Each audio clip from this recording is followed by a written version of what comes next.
Olá pessoal, eu sou Carlos Eduardo Marota Petter, sejam bem-vindos ao meu canal História, Cinema e Afins, que é um canal que eu fiz para a gente poder discutir cinema, para poder discutir as relações entre cinema e história, cinema e literatura, tudo que orbita, né? Esse universo bastante rico e desafiador e apaixonante que é o universo da sétima arte.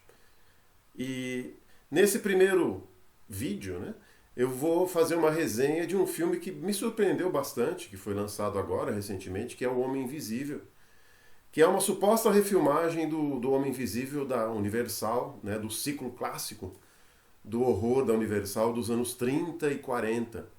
É um dos monstros clássicos da Universal, né? Eu tenho aqui a versão lançada em Blu-ray desses monstros clássicos, estão todos aqui, né?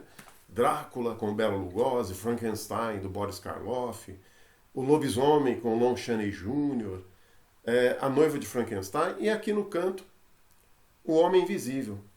O que é bastante inusitado, né? Porque o livro O Homem Invisível, que inspirou o filme, que é do A.G. Wells, né?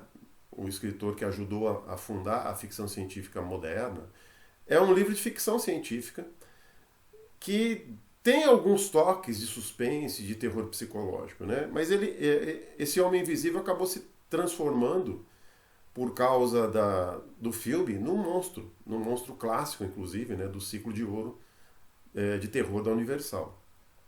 E dá até para entender um pouco isso, né?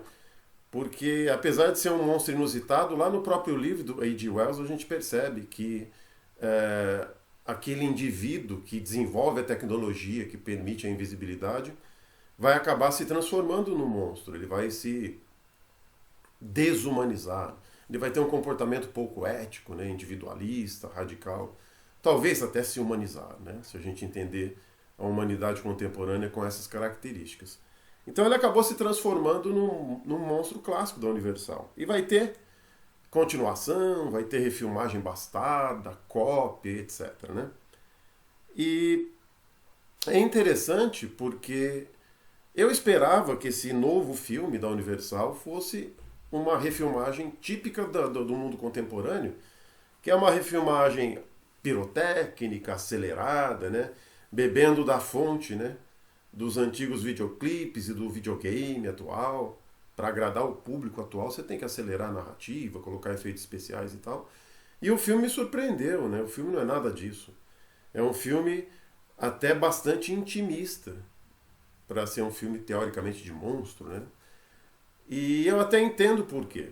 A Universal começou a tentar resgatar esses monstros clássicos várias vezes. Na década de 90, teve lá um Drácula do Bram Stoker filmado pelo Francis Ford Coppola, depois um Frankenstein do Kenneth Branagh, mas ela pouco a pouco abandonou esse projeto, lançou uma múmia que é Indiana Jones com efeito digital, e mais recentemente ela reeditou esse projeto com a múmia do Tom Cruise, que foi um fracasso, né, de crítica e bilheteria, porque realmente é um filme muito ruim, né?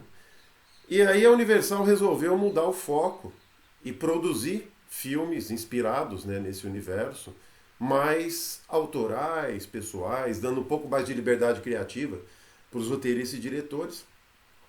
E dessa mudança de perspectiva saiu essa nova versão, né? Que é uma versão bastante original do Homem Invisível, que eu gostei muito.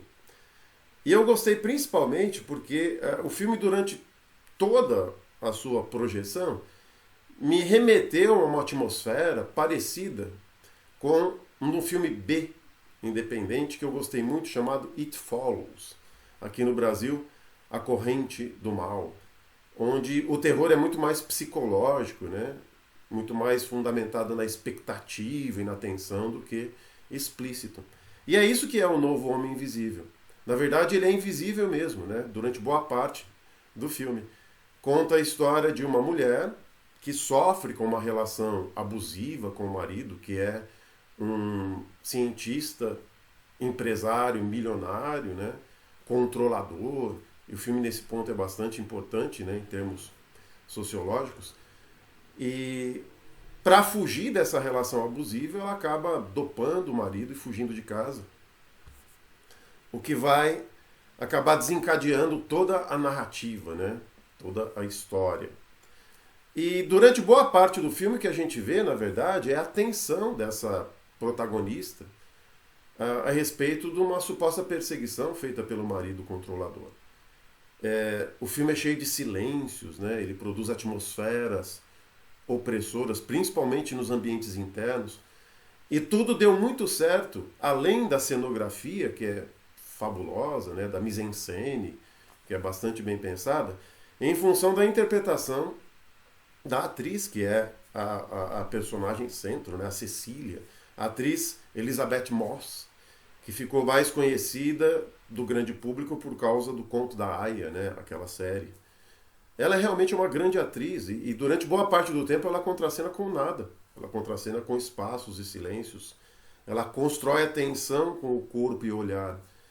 E nesse ponto o filme é surpreendente, né? Ele vai na contracorrente do horror contemporâneo, que é um horror meio pirotécnico às vezes, né? Um horror exagerado. E que às vezes, por causa da moda do terror pornográfico, né?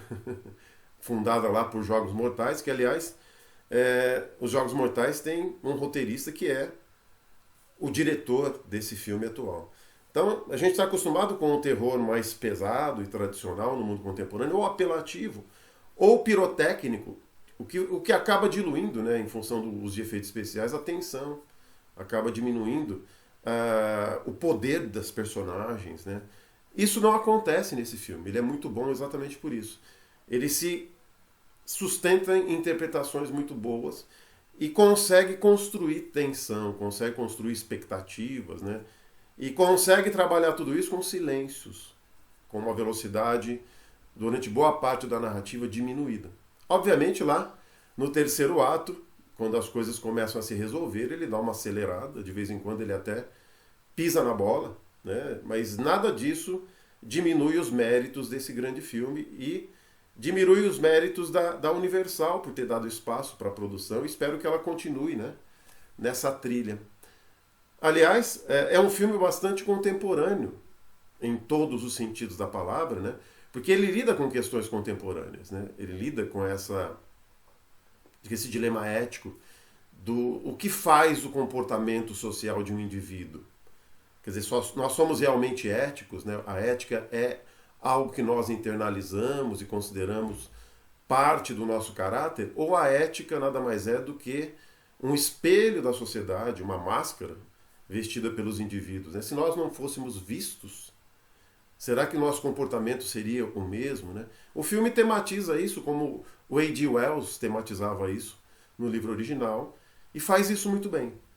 Tão bem quanto o filme original, que é um filme até um pouco mais perverso, né? O protagonista do filme original vira quase que um super vilão, de vez em quando até histriônico, mas é um grande filme também. Vale a pena, eu recomendo. E nos encontramos de novo. Um grande abraço.